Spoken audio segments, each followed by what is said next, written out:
ಶ್ರೀ ಗುರುಭ್ಯೋ ನಮಃ. ಹರಿಕಥಾಮೃತ ಸಾರದ 194ನೇ ಭಾಗವನ್ನು ಇವತ್ತಿನ ದಿವಸ ಶ್ರವಣ ಮಾಡಬೇಕು. ಈ ಭಾಗವನ್ನು ಪ್ರಾರಂಭ ಮಾಡೋದಕ್ಕಿಂತ ಮೊದಲು ಕಳೆದ 193ನೇ ಭಾಗ ಕೊನೆಗೊಂಡಾಗ ಒಂದು ಸಣ್ಣ ತಿದ್ದುಪಡಿಯನ್ನು ಹೇಳಬೇಕಾಗಿತ್ತು.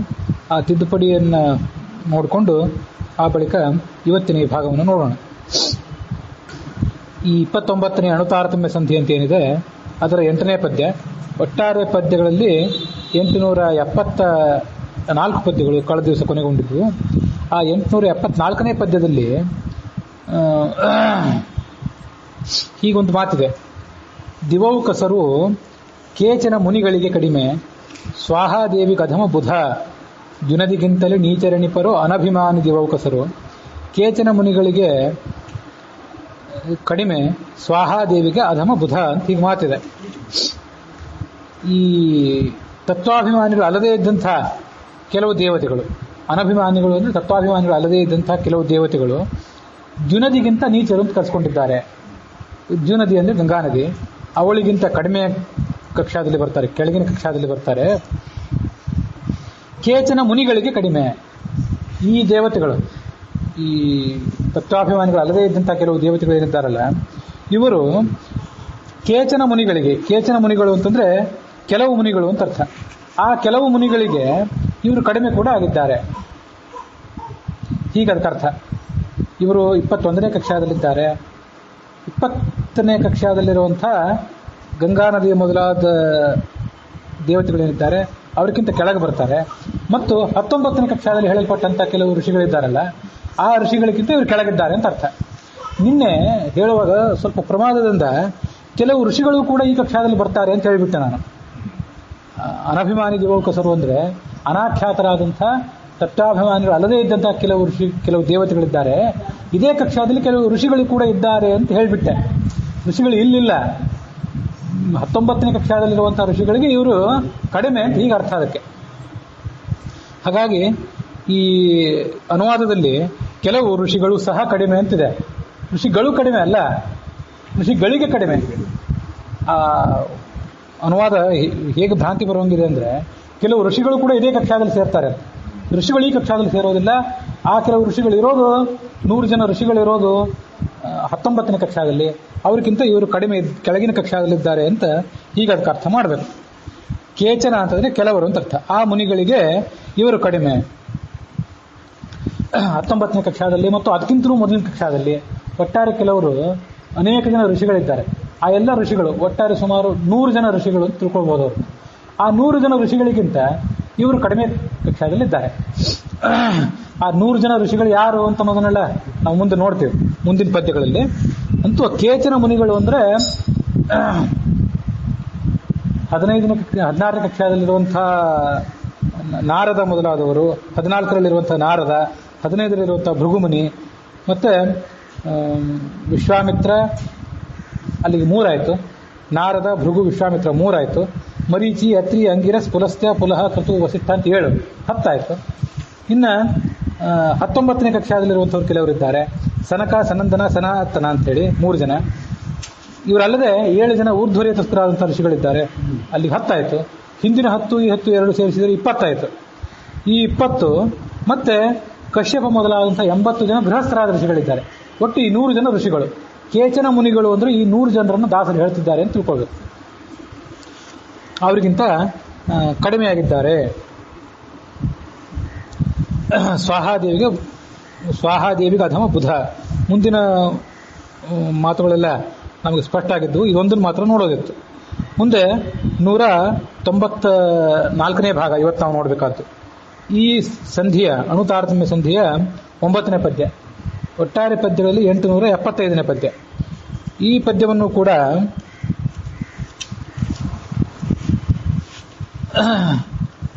ಈ ಸ್ವಲ್ಪ ಗೊಂದಲಕ್ಕೆ ಕಾರಣ ಆಗುವಂತಿದೆ. ಅದರ ಅರ್ಥವನ್ನು ಸ್ವಲ್ಪ ಹೀಗೆ ವಿಸ್ತರಿಸಿ ಹೇಳಬೇಕು. ಅದನ್ನು ನೀವು ಗಮನಿಸಬೇಕು. ಕೊರತೆ ಏನಿಪ್ಪರು ಅಶೀತಿ ಋಷಿ ಪುಷ್ಕರಗೆ ಊರ್ವಶಿ ಮುಖ್ಯ ಶತ ಅಪ್ಸರರು ತುಂಬುರು ಮುಖರು ಆಜಾನಜರ ಎನಿಸುತ್ತಿಹರು. ಕರೆಸುವುದು ಅನದಗಣ 40 14 ಜ್ಯೇಷ್ಠ 1000 ಹರಿಮಡದಿಯರು ಸಮರೆನಿಸುವರು ಪಿಂತೆ ಪೇಳುವರಿಗೆ.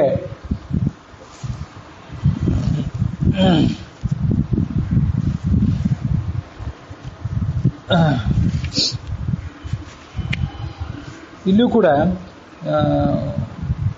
29, 30 ಈ ಕಕ್ಷಾದಲ್ಲಿ ಬರುವಂತಹ ಕೆಲವು ದೇವತೆಗಳೇನಿದ್ದಾರೆ ಆ ದೇವತೆಗಳ ಬಗ್ಗೆ ವರ್ಣನೆ ಹೇಳ್ತಾರೆ. ಕೊರತೆ ಏನಿಪರು ಅಶೀತಿ ಋಷಿಗಳು ಪುಷ್ಕರಗೆ. ಆ ವಾಕ್ಯವನ್ನು ನೋಡಿದರೆ ನೇರವಾಗಿ ಏನು ಅರ್ಥ ಆಗ್ತದೆ ಅಂದರೆ, ಪುಷ್ಕರನಿಗೆ, ಪುಷ್ಕರ ಅಂತ ಏನೋ ದೇವತೆ ಇದ್ದಾನಲ್ಲ, ಕರ್ಮಾಭಿಮಾನಿ ಅಂತ ಪುಷ್ಕರ, ಅವನು 27ನೇ ಕಕ್ಷಾದಲ್ಲಿದ್ದಾನೆ. 27 ಅಥವಾ 26 ಆಗಬಹುದು ಕೆಲವು ಲೆಕ್ಕಾಚಾರಗಳ ಪ್ರಕಾರ. ಆ ಪುಷ್ಕರನಿಗೆ ಅಶೀತಿ ಋಷಿಗಳು, 80 ಋಷಿಗಳು ಕೊರತೆ ಅಂತ ಅನ್ಸ್ಕೊಂಡಿದ್ದಾರೆ. ಕೊರತೆ ಅಂತಂದ್ರೆ ಕಡಿಮೆ ಅಂತ ಅರ್ಥ. ಕಡಿಮೆ ಅಂತ ಅನ್ಸ್ಕೊಂಡಿದ್ದಾರೆ ಅಂತ ಹೀಗೆ ಅರ್ಥ ಆಗ್ತದೆ. ಅದಕ್ಕೆ ಅರ್ಥ ಬದಲು ಮಾಡಬೇಕು ಒಂದು ಸ್ವಲ್ಪ. ಅಲ್ಲೇ ಪಾಠಾಂತರ ಕೆಲವು ಕಡೆ ಕೊರತೆ ಏನಿಪ ರಶೇಷ ಋಷಿ ಅಂತ ಹೀಗೆ ಕೂಡ ಪಾಠ ಇದೆ. ಆ ರೀತಿಯಾಗಿ ಪಾಠ ಇದ್ರೆ ಏನು ಅರ್ಥ ಹೇಳಬೇಕು, ಅಶೀತಿ ಋಷಿ ಅಂತ ಇದ್ರೆ ಏನು ಅರ್ಥ ಹೇಳಬೇಕು, ಇದನ್ನೆಲ್ಲವನ್ನು ಕೂಡ ಸ್ವಲ್ಪ ಗಮನಿಸಿ ಅದನ್ನು ನೋಡಬೇಕು. ಪುಷ್ಕರಗೆ ಮುಂದೆ ಊರ್ವಶಿ ಮುಖ್ಯ ಶತ ಅಪ್ಸರರು. ಇದೇ ಕಕ್ಷಾದಲ್ಲಿ ಊರ್ವಶಿ ಮೊದಲಾದಂಥ 100 ಜನ ಅಪ್ಸರೆಯರಿದ್ದಾರೆ. ತುಂಬುರು ಮೊದಲಾದಂಥ ಗಂಧರ್ವರಿದ್ದಾರೆ. ಇವರೆಲ್ಲರೂ ಕೂಡ ಆಜಾನಜ ರೆನಿಸುತಿಹರು. ಇವರೆಲ್ಲರೂ ಕೂಡ ಆಜಾನಜ ದೇವತೆಗಳಿಗೆ ಸಮಾನರಾಗಿದ್ದಾರೆ. ಕರೆಸುವುದು ಅನಲಗಣ 40 ಚತುರ್ದಶ ದ್ವೆಷ್ಟ ಸಾವಿರ. ಅಗ್ನಿಯ ಪುತ್ರರಂತ 16,100 ಜನ ಇದ್ರಲ್ಲ, ಇವರೆಲ್ಲರೂ ಕೂಡ ಕೃಷ್ಣನ ಪತ್ನಿಯರಾಗಿದ್ರಲ್ಲ. ಪುರುಷರಾಗಿದ್ದು ಕೂಡ ಸ್ತ್ರೀಯರಾಗಬೇಕು ಅಂತ ಅಪೇಕ್ಷೆ ಪಟ್ಟು ಭಗವಂತನ ಪತ್ನಿಯರಾದ್ರಲ್ಲ, ಅವರು ಕೂಡ ಪಿಂತೆ ಪೇಳಿದರಿಗೆ, ಈ ಆಜಾನಜ ದೇವತೆಗಳು ಅಂತ ಏನಿದ್ದಾರಲ್ಲ ಆ ಆಜಾನಜ ದೇವತೆಗಳಿಗೆ ಸಮಾನರಾಗಿದ್ದಾರೆ. ಇದು ಅದರ ಅರ್ಥ. ಇಲ್ಲಿ ಮೊದಲು ಈ ಕರೆಸುವುದು ಅನಲಗಣ 40 ಚತುರ್ದಶ ದ್ವೆಷ್ಟ ಸಾವಿರ, ಇದಕ್ಕೆ ಒಂದು ಅರ್ಥ ಹೇಳಿ ಮುಗಿಸ್ತೀನಿ. 16,100 ಅಂತ ಅರ್ಥ ಆಗಬೇಕು. ಈ ದ್ವೆಷ್ಟ ಸಾವಿರ ಅಂತ ಬಂತು. ಅಷ್ಟ ಅಂದರೆ 8, ದ್ವೆಷ್ಟ ಅಂತಂದ್ರೆ 8ರ ದುಪ್ಪಟ್ಟು 16,000. 16,000 ಅನ್ನೋದೇನೋ ಸರಿಯಾಯಿತು. ಆದರೆ 16,100 ಅನ್ನೋ ಅರ್ಥವನ್ನು ಇದಕ್ಕೆ ಹೊಂದಿಸ್ಬೇಕು ಇಲ್ಲಿ ಶಬ್ದಕ್ಕೆ. ಅದನ್ನ ದಾಸರು 40 ಅರೆ ಚತುರ್ದಶ ದ್ವೆಷ್ಟ ಸಾವಿರ ಅಂತ ಹೀಗೆ ಹೇಳಿದ್ದಾರೆ. 40 ಅರೆ ಚತುರ್ದಶ ಅಂತ ಅನ್ನೋದು ಒಟ್ಟಾರೆ 100 ಹೇಳ್ತದೆ. ದ್ವೆಷ್ಟ ಸಾವಿರ ಅಂತ ಅನ್ನೋದು 16,000 ಹೇಳ್ತದೆ. ಹಾಗಾಗಿ 16,100 ಆಯಿತು. ಅದು ಹೇಗೆ 40 ಅರೆ ಚತುರ್ದಶ ಅಂತ ಅನ್ನೋದು 100 ಹೇಳೋದು ಹೇಗೆ ಅಂತಂದ್ರೆ, 40 ಅಂತಂದ್ರೆ ಸರಳವಾಗಿ ಗೊತ್ತಾಗುವಂಥ 40. ಆ 40ಕ್ಕೆ ಮುಂದೊಂದು ಸಂಖ್ಯೆಯನ್ನು ಕೂಡಿಸ್ಬೇಕು, ಅದಕ್ಕೆ ಮತ್ತೊಂದು ಸಂಖ್ಯೆಯನ್ನು ಕೂಡಿಸ್ಬೇಕು. ಇಷ್ಟೆಲ್ಲ ಕೂಡಿಸಿಬಿಟ್ರೆ ಅದು 100. ಇದೊಂದು ಬೀಜಗಣಿತ ಇದ್ದ ಹಾಗೆ. 40 + x ಅಂತೀಗೆಲ್ಲ ಅಂತಿರ್ತಾರಲ್ಲ, ಆ ಥರ ಇದೆ. ನಮಗೆ ಮೊದಲೇ ಒಂದು ಅಂಕಿ ಗೊತ್ತಿರ್ತದೆ. ಆ ಗೊತ್ತಿದ್ದ ಅಂಕಿಗೆ ಗೊತ್ತಿದ್ದ ಒಂದು ಪೂರ್ಣವಾದಂಥ ಅಂಕಿ, ಆ ಅಂಕಿ ಬರಬೇಕು. ಕೆಲವು ಗೊತ್ತಿಲ್ಲದೆ ಇರೋ ಅಂಕಿಗಳನ್ನು ಊಹೆ ಮಾಡಬೇಕು. ಅಂಥದ್ದೊಂದು ಬೀಜಗಣಿತ ಇದು, ಒಂದು ರೀತಿಯಾದ್ದು. ಹೇಗೆ ಅಂತಂದರೆ 40 ಅಂದರೆ 40 ಆಯಿತು. ಮುಂದೆ ಅರೆ ಅಂದರೆ ಅದರ ಅರ್ಧ. 40ಕ್ಕೆ ಅದರ ಅರ್ಧವನ್ನು ಕೂಡಿಸ್ಬೇಕು. ಅಂದರೆ 40ಕ್ಕೆ 20 ಕೂಡಿಸಿದ್ರೆ 60 ಆಯಿತು. ಅದಕ್ಕೆ ಮುಂದೆ ಮತ್ತೊಂದು ಏನನ್ನೋ ಕೂಡಿಸ್ಬೇಕು. ಅದೇನು ಕೂಡಿಸ್ಬೇಕು ಅಂತಂದರೆ ಚತುರ್ದಶ ಅಂತಿದೆ. ನಮಗೆ ತ್ರಯೋದಶಿ ಚತುರ್ದಶಿ ಅಂತೆಲ್ಲ ಗೊತ್ತಿರುವಂತೆ ಏಕಾದಶಿ ಅಂತ 11, ದ್ವಾದಶಿ ಅಂತ 12, ತ್ರಯೋದಶ ದಶ ಅಂದರೆ 10, ತ್ರಿ ಅಂದರೆ 3. ಹಾಗಾಗಿ ತ್ರಯೋದಶ ಅಂದರೆ 13, ಚತುರ್ದಶ ಅಂದರೆ 14. ಈಗ 40ಕ್ಕೆ 20 ಕೂಡಿಸಿ ಅದಕ್ಕೆ 14 ಕೂಡಿಸಿಬಿಟ್ರೆ ಅದು 74 ಆಯಿತು. ನಮಗೆ ಬರಬೇಕಾಗಿದ್ದು 100. ಅದಕ್ಕಾಗಿ 40ಕ್ಕೆ 20 ಕೂಡಿಸಿದ್ಮೇಲೆ 60 ಆಯ್ತಲ್ಲ, ಆ ನಮಗೆ ಗೊತ್ತಿರುವಂಥ ಸಂಖ್ಯೆ ಅಂದರೆ 100. ಆ 100ಕ್ಕೆ 100 ನಮಗೆ ಸಿಗಬೇಕಾದ್ರೆ ಈ 60ಕ್ಕೆ ಎಷ್ಟನ್ನು ಕೂಡಿಸ್ಬೇಕು, ಮತ್ತೆ 40ನ್ನೇ ಕೂಡಿಸ್ಬೇಕು. ಅದು ಹೇಗೆ ಅಂತಂದ್ರೆ ಚತುರ್ದಶ ಅನ್ನೋದ್ರಿಂದ 14 ತಗೊಳ್ಬಾರ್ದು. ಹಾಗಾದ್ರೆ ಚತುರ್ದಶ ಅಂತಂದ್ರೆ ಶಬ್ದಗಳನ್ನು ನಾವು 2 ಅಂಕಿಗಳನ್ನು ಕೂಡಿಸ್ತೀವೋ ಗುಣಿಸ್ತೀವೋ ಅನ್ನೋದ್ರ ಮೇಲೆ ಅದರ ಫಲಿತಾಂಶ ಅಂತ ಅನ್ನೋದು ನಿರ್ಧಾರಿತ ಆಗಿರ್ತದೆ.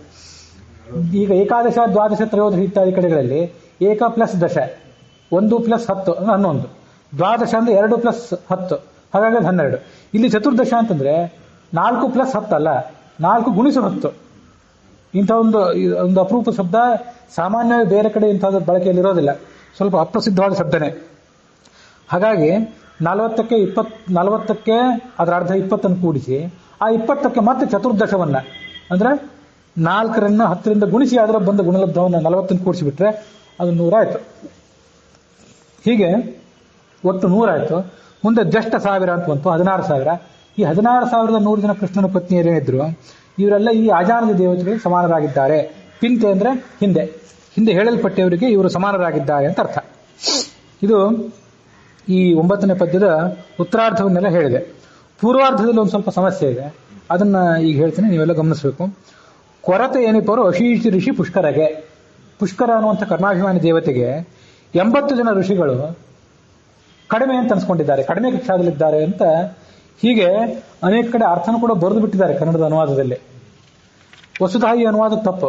ಯಾಕೆ ಅಂತಂದ್ರೆ ಪುಷ್ಕರ ಕರ್ಮಕ್ಕಭಿಮಾನಿ ದೇವತೆ, ಆತ 27 ಅಥವಾ 26ನೇ ಕಕ್ಷಾದಲ್ಲಿ ಬರ್ತಾನೆ. ಅಶೀತಿ ಋಷಿಗಳು ಅಂತಿದ್ದಾರಲ್ಲ, ಅಶೀತಿ ಅಂದ್ರೆ 80 ಅಂತ ಅರ್ಥ.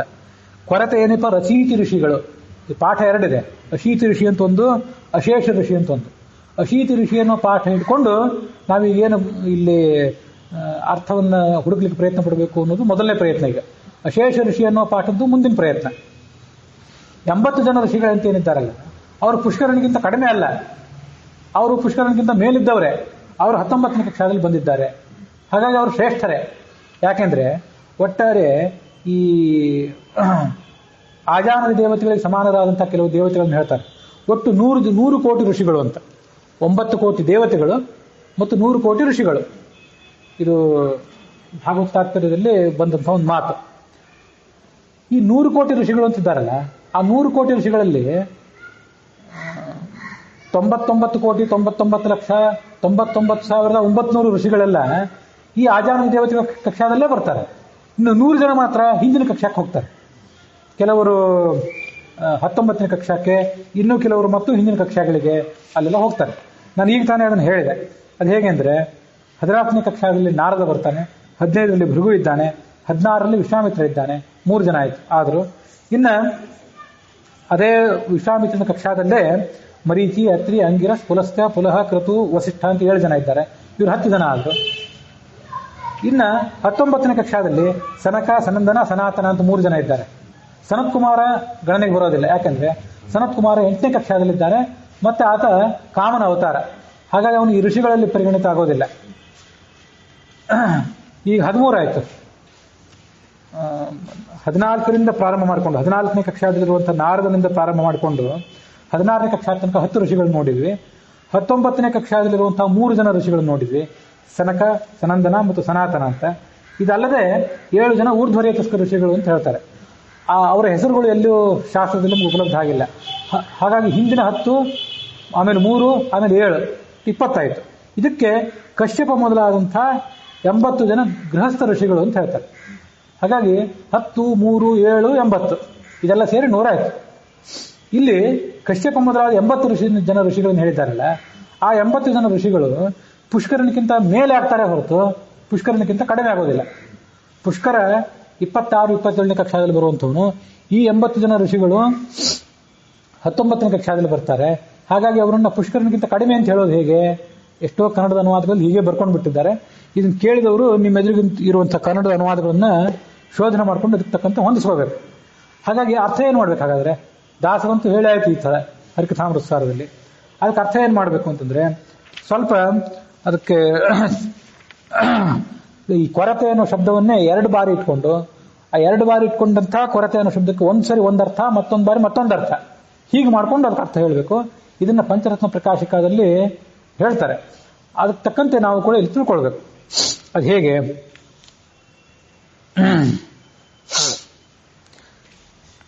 ಕೊರತೆ ಅಂತಂದ್ರೆ ಕಡಿಮೆ ಅಂತ ಒಂದು ಅರ್ಥ.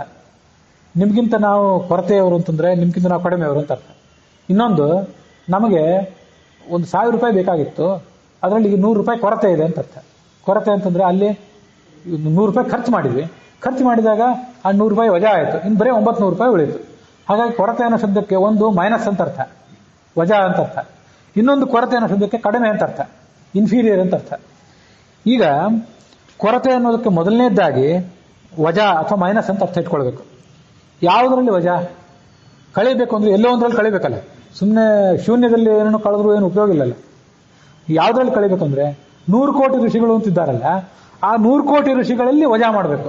ಯಾರನ್ನ ವಜಾ ಮಾಡಬೇಕು? ಈ 80. ವಸ್ತುತಃ ಬರೇ 80 ಅಲ್ಲ, 80 + 10 + 10. ಇಲ್ಲಿ ದಾಸರು ಹೇಳುವಾಗ 80 ಅಂತ ಹೇಳಿದ್ರಷ್ಟೇ. ಇರ್ಲಿ, 100 ಕೋಟಿ ಋಷಿಗಳಲ್ಲಿ 80 ಜನ ಋಷಿಗಳನ್ನ ವಜಾ ಮಾಡಬೇಕು. ಆವಾಗ ಉಳಿದರೆಷ್ಟು 99 ಕೋಟಿ 99 ಲಕ್ಷ 99,900 ಜನ. ಅವರು ಶತಕೋಟಿ ಋಷಿಗಳು ಅಂತ ಸಂಕ್ಷಿಪ್ತವಾಗಿ ಅವ್ರನ್ನ ಹೇಳ್ತೀವಿ. ಆ ಶತಕೋಟಿ ಋಷಿಗಳು ಪುಷ್ಕರಗೆ ಕಡಿಮೆ ಅನ್ಸ್ಕೋತಾರೆ, ಇನ್ಫೀರಿಯರ್ ಆಗಿದ್ದಾರೆ ಅಂತ ಅರ್ಥ. ಈ ಎರಡನೇ ಬಾರಿ ಕೊರತೆ ಅನ್ನೋ ಶಬ್ದವನ್ನು ತಗೊಂಡಾಗ ಕೊರತೆ ಅನ್ನೋ ಶಬ್ದಕ್ಕೆ ಕಡಿಮೆ ಅಂತ ಅರ್ಥ, ಇನ್ಫೀರಿಯರ್ ಅಂತ ಅರ್ಥ. ಮೊದಲನೇ ಬಾರಿ ಕೊರತೆ ಅನ್ನೋ ಶಬ್ದಕ್ಕೆ ವಜಾ ಅಂತ ಅರ್ಥ. 100 ಕೋಟಿ ಜನ ಋಷಿಗಳಲ್ಲಿ 19ನೇ ಕಕ್ಷಾದಲ್ಲಿ ಬರುವಂತ 100 ಜನ ಋಷಿಗಳನ್ನ ವಜಾ ಮಾಡಿದ್ರೆ, ಮೈನಸ್ ಮಾಡಿದ್ರೆ, ಉಳಿದು ಏನು ಋಷಿಗಳು ಉಳಿದ್ರಲ್ಲ ಶತಕೋಟಿ ಋಷಿಗಳು, ಅವರು ಪುಷ್ಕರನಿಗಿಂತ ಕಡಿಮೆ ಸ್ಥಾನದಲ್ಲಿದ್ದಾರೆ ಅಂತ ಅರ್ಥ. ಇದು ಪಂಚರತ್ನ ಪ್ರಕಾಶಕದಲ್ಲಿ ಹೇಳಿದ ಅರ್ಥ. ಇದನ್ನು ಬಿಟ್ರೆ ಈ 80 ಜನ ಋಷಿಗಳೇ ಪುಷ್ಕರನಿಗಿಂತ ಕಡಿಮೆ ಆಗಿದ್ದಾರೆ ಅಂತ ಅನ್ನೋದು ಶಾಸ್ತ್ರ ಪ್ರಮೇಯಕ್ಕೆ ಹೊಂದಾಣಿಕೆ ಆಗೋದಿಲ್ಲ. ಹೀಗೆ ಅದನ್ನು ತಿದ್ಕೊಳ್ಬೇಕು.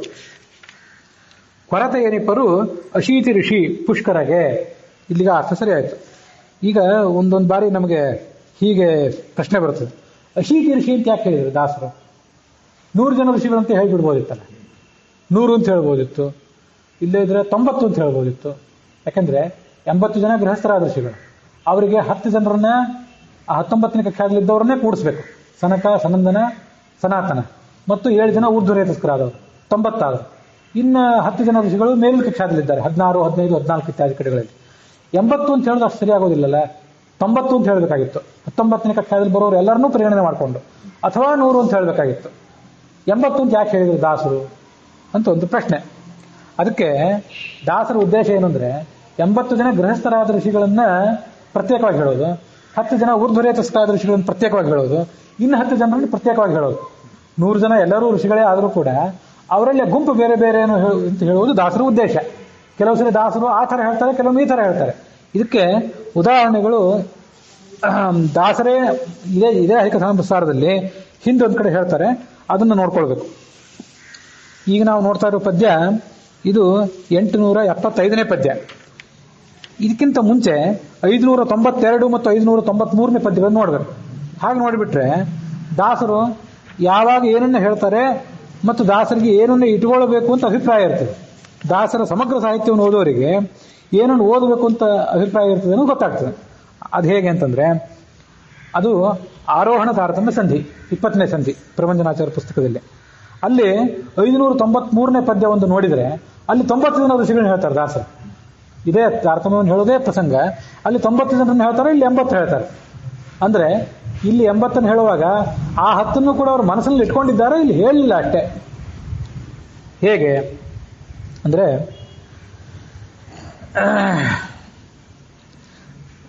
ಧರಣಿಪರ ನೋಡಲ್ಕೆ ನರಗಂಧರ್ವರು ಉತ್ತಮ, ದೇವಗಂಧರ್ವರ ಗಣೋತ್ತಮ, ಇವರಿಗಿಂತ ಶತಕೋಟಿ, ಪರಮ ಋಷಿಗಳು ಅಪ್ಸರ ಸ್ತ್ರೀಯರು ಸಮಾನರು, ಇವರಿಗಿಂತಲೇ ಚಿರಪಿತೃಗಳು ಉತ್ತಮರು, ಚಿರನಾಮಕ ಪಿತೃಗಳಿಂದ 280 ಋಷಿ ತುಂಬುರು, ಶತೋರ್ವಶಿ ಅಪ್ಸರ ಸ್ತ್ರೀಯರು, ಶತಾಜಾನಜರು ಉತ್ತಮ ಚಿರಪಿತೃಗಳಿಂದ, ವರರು ಊರ್ವಶಿಗಿಂತ ವೈಶ್ವಾನರನ ಸುತ 18,000, ಹರದೇಳು ಉತ್ತಮ, ಕಶೇರ್ 74 ಜನ.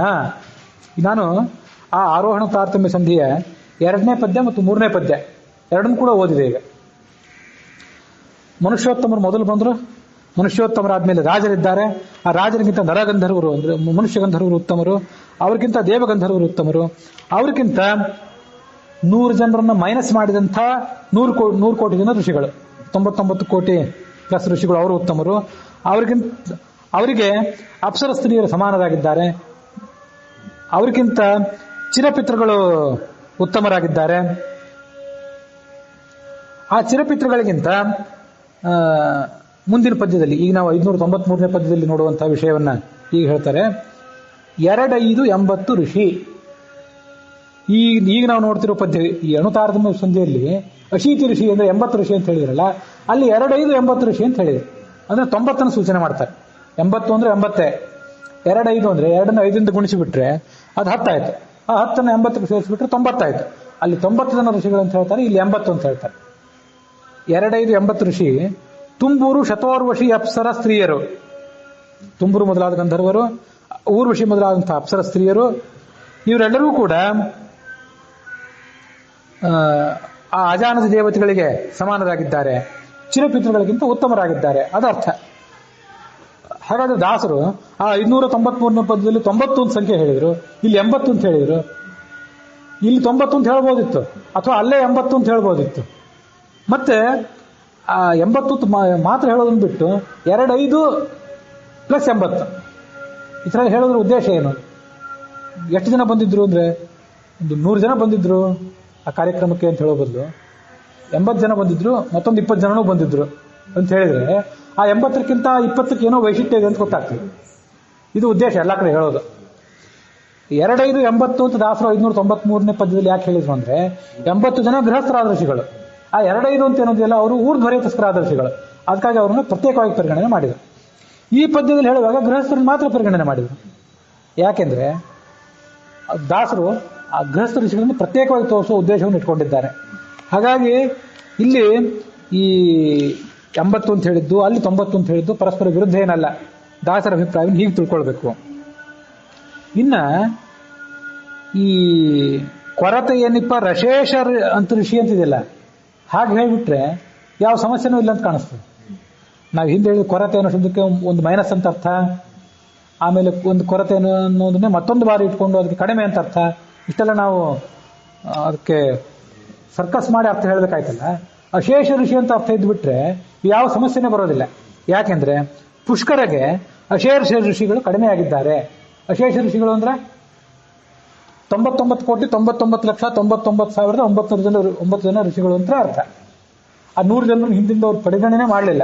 ಅಶೇಷರು ಅಂದ್ರೆ ಇನ್ನು ಉಳಿದವರು ಅಂತ ಅರ್ಥ, ಎಲ್ಲರೂ ಅಂತ ಅರ್ಥ. 100 ಜನರನ್ನ ಹಿಂದೆ ಹೇಳಾಯ್ತು ಅಂತ ಬಿಟ್ಟು ಬಿಡೋಣ. ಪುಷ್ಕರಗೆ ಕಡಿಮೆ ಆದವರು ಯಾರು? ಯಾಕಂದ್ರೆ ಹಿಂದೆ ಹೇಳಿದ 100 ಜನ ಎಲ್ಲ ಪುಷ್ಕರನಿಗಿಂತ ಮೇಲಿನವರು. ಈಗ ಪುಷ್ಕರನಿಗಿಂತ ಕಡಿಮೆ ಆದಂತಹ ಅಶೇಷ ಋಷಿಗಳು ಅಂತಂದ್ರೆ 99 ಕೋಟಿ ಪ್ಲಸ್ ಋಷಿಗಳೇನಿದ್ದಾರಲ್ಲ ಅವರೇ. ಹಾಗಾಗಿ ಅಶೇಷ ಅಂತ ಇಟ್ಕೊಂಡ್ಬಿಟ್ರೆ 2 ಸಮಸ್ಯೆಗಳನ್ನು ಪರಿಹಾರ ಮಾಡ್ದಂಗಾಯ್ತು. 80 ಅಂತ ಹೇಳಿದ್ರೆ ಯಾಕೆ ಅಂತಂದು, ಆ 90 ಅಂತ ಹೇಳಬೇಕಾಯ್ತು, 80 ಅಂತ ಹೇಳಿದ್ರೆ ಯಾಕೆ ಅಂತ ಒಂದು ಪ್ರಶ್ನೆ.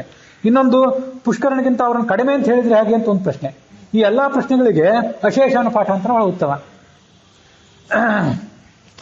ಇದೊಂದು ಪಾಠಾಂತರವನ್ನು ಇಟ್ಕೊಂಡು ಹೀಗೆ ಅರ್ಥ ಹೇಳಬೇಕು.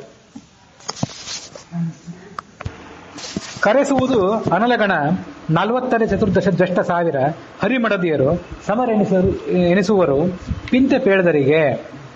ಇಷ್ಟು ಬಂತಲ್ಲ. ಈ 16,100 ಜನ ಕೃಷ್ಣನ ಪತ್ನಿಯರು ಅಗ್ನಿಯ ಪುತ್ರರು ಯಾರಿದ್ದಾರಲ್ಲ ಅವರೆಲ್ಲ ಆಜಾನದ ದೇವತೆಗಳಿಗೆ ಸಮಾನರು ಅಂತ ನಾವೀಗ ನೋಡಿದ್ವಿ. ದಾಸರು ಹಿಂದೆ ಒಂದು ಹೇಳಿದ ಮಾತಿದೆಯಲ್ಲ, ಅದು ಈ ಮಾತಿಗೆ ವಿರುದ್ಧವಾಗಿ ಕಾಣಿಸ್ತದೆ. ಬಹಳ ವಿಚಿತ್ರವಾಗಿ ಹೇಳ್ತಾ ಇರ್ತಾರೆ ದಾಸರು. ಹಾಗೆ ಹೇಳೋದ್ರಲ್ಲಿ ಅವರಿಗೆ ಸರ್ವಮೂಲದಲ್ಲಿರುವಂತಹ ಎಲ್ಲೋ ಒಂದು ವಿಷಯವನ್ನ ಸೂಕ್ಷ್ಮವಾಗಿ ಸೂಚನೆ ಮಾಡೋ ಅಭಿಪ್ರಾಯ ಇರ್ತದೆ. ಅದು ಹೇಳಿದ್ರೆ ಅದು 593ನೇ ಪದ್ಯ ಅಂತ ಹೇಳಿದ್ನಲ್ಲ, ಅಲ್ಲೇ ಅದನ್ನ ನೋಡೋಣ. ಅದು ನೋಡಿಬಿಟ್ರೆ ಈ ಪದ್ಯದಲ್ಲಿ ಹೇಳಿದ್ದಕ್ಕಿಂತ ಭಿನ್ನವಾಗಿ ಹೇಳಿದ್ದು ಅಲ್ಲಿ ಕಾಣಿಸ್ತದೆ. ಅದನ್ನೀಗ ತಮ್ಮೆಲ್ಲರ ಎದುರಿಗೆ ನಾನು ಓದ್ತೇನೆ ನೋಡಿ. ಊರ್ವಶಿಗಿಂತ ವೈಶ್ವಾನರನ ಸುತ 18,000 ಹರದೇವಳು ಉತ್ತಮ, ಕಶೇರ್ 74 ಜನ. ಇದು 593ನೇ ಪದ್ಯ. ಅದರ ಅರ್ಥ ಏನು ಅಂದ್ರೆ, ಊರ್ವಶಿ ಮೊದಲಾದ 100 ಜನ ಅಪ್ಸರೆಯರಿದ್ದಾರಲ್ಲ ಅವರಿಗಿಂತ ಅಗ್ನಿಪುತ್ರರಾದಂತಹ 16,100 ಜನ ಕೃಷ್ಣ ಪತ್ನಿಯರು ಉತ್ತಮರು ಅಂತಿದೆ. ಇಲ್ಲಿ ಸಮಾನರು ಅಂತ ಹೇಳ್ದಂಗೆ ಆಯ್ತು. ಈಗ ಇದು ಸಮಸ್ಯೆ. ಇನ್ನೊಂದ್ಸರಿ ಆ ಶಬ್ದನೇ ಓದ್ತೀನಿ, ನೀವು ತಿಳ್ಕೊಳ್ಬೇಕು. ಊರ್ವಶಿ ಯಾವ ಕಕ್ಷಾದಲ್ಲಿದ್ದಾರಲ್ಲ ಆಜಾನದ ದೇವತೆಗಳ ಕಕ್ಷಾದಲ್ಲಿ, ಅವಳಿಗಿಂತ ವೈಶ್ವಾನರ ಅಂದ್ರೆ ಅಗ್ನಿ, ಅವನ ಸುತರು 16,000 ಅವರು ಹರದೇಯರು ಅಂತಂದ್ರೆ ಸ್ತ್ರೀಯರು, ಸಾಧ್ವಿಯರು, ಅವರು ಉತ್ತಮರಾಗಿದ್ದಾರೆ. ಅವರಲ್ಲಿ ಕಶೇರು ಮೊದಲಾದಂಥ 74 ಜನ ಶ್ರೇಷ್ಠರು. ಅಲ್ಲಿ ಉತ್ತಮರು ಅಂತ ಹೇಳ್ತಾರೆ ಊರ್ವಶಿಗಿಂತ. ಇಲ್ಲಿ ಊರ್ವಶಿ ಮತ್ತು ಆಜಾನದ ದೇವತೆಗಳಿಗೆ ಸಮಾನರು ಅಂತ ಹೇಳ್ತಾರೆ. ಇದು ಹೇಗೆ ಅಂತ ಒಂದು ಸಮಸ್ಯೆ ನಮ್ಮ ಎದುರು ಉಳಿತದೆ. ಇದಕ್ಕೆ ಪರಿಹಾರ ಆಚಾರ್ಯರು ತಾತ್ಪರ್ಯ ನಿರ್ಣಯದಲ್ಲಿ ಸೂಚನೆ ಮಾಡಿದ್ದಿದೆ. ಅದನ್ನು ಈ ಸಂದರ್ಭದಲ್ಲಿ ಅನುಸಂಧಾನ ಮಾಡಿಕೊಂಡ್ರೆ ಹಿಂದೆ ಬಂದಂತಹ 593ನೇ ಪದ್ಯ, ಇಲ್ಲಿ ಹೇಳುವಂಥ ಈ 875ನೇ ಪದ್ಯ, ಇವೆರಡಕ್ಕೂ ಇರುವಂಥ ವಿರೋಧ ಪರಿಹಾರ ಕಾಣ್ಕೋತದೆ. ಇಲ್ಲದೇ ಇದ್ರೆ ಅದೊಂದು ಸಮಸ್ಯೆ.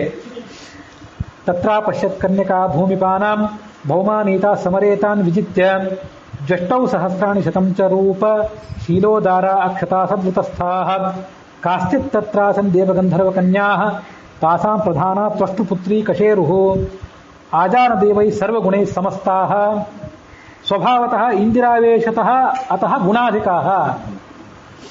ಏನು ಪ್ರಶ್ನೆ ಅಂತಂದ್ರೆ, ಇದೆಲ್ಲ ನರಕಾಸುರನನ್ನು ಮಣಿಸಿದ ಬಳಿಕ ಕೃಷ್ಣ 16,100 ಜನ ಕನ್ಯೆಯರನ್ನು ನೋಡಿದ್ನಲ್ಲ, ಆ ಪ್ರಸಂಗ ಇದು.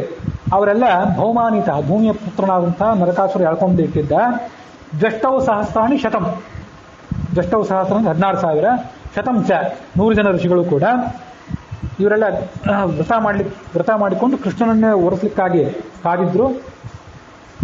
ಅವರಲ್ಲಿ ಕೆಲವರು ದೇವಗಂಧರ್ವರ ಕನ್ಯೆಯರು, ಕೆಲವರು ಮನುಷ್ಯರ ಪುತ್ರಿಯರು ಕೂಡ ಹುಟ್ಟಿ ಬಂದು ಅವತಾರ ಮಾಡ್ಕೊಂಡು ಬಂದಿದ್ರು. ಅದರಲ್ಲಿ ತಾಸಾ ಪ್ರಧಾನ ತ್ವಷ್ಟು ಪುತ್ರಿ ಕಶೇರುಹು, ಅವರಲ್ಲಿ ತ್ವಷ್ಟುವಿನ ಪುತ್ರಿ ಕಶೇರು ಅಂತ ಒಬ್ಬಿದ್ಲು, ಅವಳು ಮಾತ್ರ ಸ್ವಲ್ಪ ಶ್ರೇಷ್ಠಳಾಗಿದ್ಲು. ಸರಿ, ಇಲ್ಲಿ ಅದ್ರ ಮುಂದೆ ಮಾತೇನಿದೆ ಅಂತಂದ್ರೆ, ಆಜಾನ ದೇವೈಹಿ ಸರ್ವಗುಣೈಹಿ ಸಮಸ್ತಾಹ, ಇವರೆಲ್ಲ ಆಜಾನದ ದೇವತೆಗಳಿಗೆ ಸಮಾನರು. ಆಜಾನದ ದೇವತೆಗಳು ಸಮಾನರು ಅಂತ ಹೇಳಿಬಿಟ್ರೆ ಊರ್ವಶಿ ಮೊದಲಾದವರು ಕೂಡ ಆಜಾನ ದೇವತೆಗಳ ಕಕ್ಷಾದಲ್ಲೇ ಬರೋದ್ರಿಂದ ಸಮಾನರು ಅನ್ನೋ ಮಾತಿಗೆ ಒಪ್ಪಿಗೆ ಸಿಕ್ತು. ಆದರೆ ಸ್ವಭಾವತಃ ಇಂದಿರಾವೇಶತಃ ಅತಃ ಗುಣಾಧಿಕಾಹ, ಕಕ್ಷಾ ಒಂದೇ 16,100 ಜನ ಈ ಅಗ್ನಿಪುತ್ರರಾದಂಥವರು ಆಜಾನದ ದೇವತೆಗಳು ಇಬ್ರು ಕೂಡ ಒಂದೇ ಕಕ್ಷಾದಲ್ಲಿದ್ದಾರೆ. ಆದರೆ ಲಕ್ಷ್ಮೀ ಆವೇಶ ಇರೋದ್ರಿಂದ ಮೇಲಿದ್ದಾರೆ ಇನ್ನು ಅಂತ ಅರ್ಥ. ಅದಕ್ಕಾಗಿ ಲಕ್ಷ್ಮೀ ಆವೇಶ ಇರೋದ್ರಿಂದ ಶ್ರೇಷ್ಠರಾಗಿದ್ದಾರೆ ಅನ್ನೋದನ್ನ 593ನೇ ಪದ್ಯದಲ್ಲಿ ದಾಸ ತೋರಿಸಿದ್ರು. ಕಕ್ಷಾ ದೃಷ್ಟಿಯಿಂದ ಸಮಾನರು, ಇಬ್ರು ಒಂದೇ ಕ್ಲಾಸ್ನಲ್ಲೇ ಇದ್ದಾರೆ. ಆದರೆ ಒಬ್ಬ ಹುಡುಗ ಮುಂದಿರ್ತಾನೆ, ಒಬ್ಬರಿಂದ ಕಡಿಮೆ ಇರ್ತಾನೆ. ಅದನ್ನು ಈಗಿನ 875ನೇ ಪದ್ಯದಲ್ಲಿ ತೋರಿಸಿದ್ರು. ಇಷ್ಟೆಲ್ಲ ಅಭಿಪ್ರಾಯಗಳನ್ನು ದಾಸರು 2 ಪದ್ಯಗಳಲ್ಲಿ ತುಂಬಿದ್ದಾರೆ. ಅದಿಲ್ಲದೆ ಹೋದರೆ ಅಲ್ಲಿ ಆ ಪದ್ಯ ಓದುವಾಗ ಅದು ಸರಿ ಅನಿಸ್ತದೆ, ಈ ಪದ್ಯ ಓದುವಾಗ ಇದೇ ಸರಿ ಅನಿಸ್ತದೆ. ಎರಡನ್ನೂ ವಿಚಾರ ಮಾಡಿ ನೋಡುವಂಥ ಪ್ರವೃತ್ತಿನೇ ನಮಗೆ ಬರೋದಿಲ್ಲ. ನೋಡಿದರೆ ಗೊಂದಲ ಆಗಿಬಿಡ್ತದೆ. ಅದಕ್ಕೆ ಸಂಬಂಧಪಟ್ಟಂತೆ ಏನು ವಿವರಣೆ ಕೊಡಬೇಕಾಗಿತ್ತು ಅದನ್ನು ಇಲ್ಲಿ ಕೊಟ್ಟು ಮುಗಿಸಿದೆ. ಸಮಾನರಾದರೂ ಕೂಡ ಇಂದಿರಾವೇಶ ಇರೋದರಿಂದ ಈ 16,100 ಜನರು ಆಜಾನದ ದೇವತೆಗಳಿಗಿಂತ ಉತ್ತಮರಾಗಿದ್ದಾರೆ. ಕಕ್ಷಾ ಒಂದೇ ಆದರೂ ಉತ್ತಮರಾಗಿದ್ದಾರೆ ಅಂತ ಹೀಗೆ ಒಂದು ಹೊಂದಾಣಿಕೆ ಮಾಡ್ಕೊಂಡು ತಿಳ್ಕೊಳ್ಬೇಕು. ಅಲ್ಲಿಗೆ ಈ 875ನೇ ಪದ್ಯ ಒಟ್ಟಾರೆ ಪದ್ಯಗಳಲ್ಲಿ ಈ ಸಂಧಿಯ 9ನೇ ಪದ್ಯ. ನಿನ್ನೆ 8 ಪದ್ಯಗಳು ಮುಗಿದಿದ್ದು, ಇವತ್ತು ಒಂದೇ ಪದ್ಯವನ್ನು ನೋಡ್ಲಿಕ್ಕೆ ಸಾಧ್ಯ ಆಯಿತು. ಆದರೆ ಸರ್ವಮೂಲಕ್ಕೆ ಸಂಬಂಧಪಟ್ಟಂಥ ಅನೇಕ ವಿಷಯಗಳನ್ನು ನಾವು ಅವಗಾಹನೆ ಮಾಡಿಕೊಳ್ಳಿಕ್ಕೂ ಕೂಡ ಈಗ ಅನುಕೂಲ ಆಯಿತು. ಅದರೊಂದಿಗೆ ಇವತ್ತಿನ ಈ ಭಾಗ ಇದು ಉತ್ತರಾಯಣದ ಶುಭ ಸಂದರ್ಭ, ಮಕರ ಸಂಕ್ರಾಂತಿಯ ದಿವಸ. ಈ ಶ್ರವಣ ಭಾರತೀಯರ ಮುಖ್ಯ ಇವತ್ತು ಗುರುವಾರ ಕೂಡ ರಾಘವೇಂದ್ರ ಸ್ವಾಮಿಗಳ ಅಂತರ್ಯಾಮಿಯಾಗಿರ್ತಕ್ಕಂಥ ಭಾರತೀಯರ ಮುಖ್ಯ ಪ್ರಾಣಾಂತರ್ಗತನಾದಂಥ ಕೃಷ್ಣ, ಯಾಕಂದರೆ ಅವನ ಕಥೆಯನ್ನೇ ಹೆಚ್ಚಾಗಿ ನೋಡಿದ್ವಿ. 16,100 ಜನ ಕನ್ಯೆಯರ ಪತಿ ಆತ. ಅವನಿಗೆ ಇದು ಅರ್ಪಿತ ಆಗಲಿ ಅನ್ನುವಲ್ಲಿಗೆ ಈ ಭಾಗ ಸಮಾಪ್ತಿಯನ್ನು ಕಂಡಿದೆ.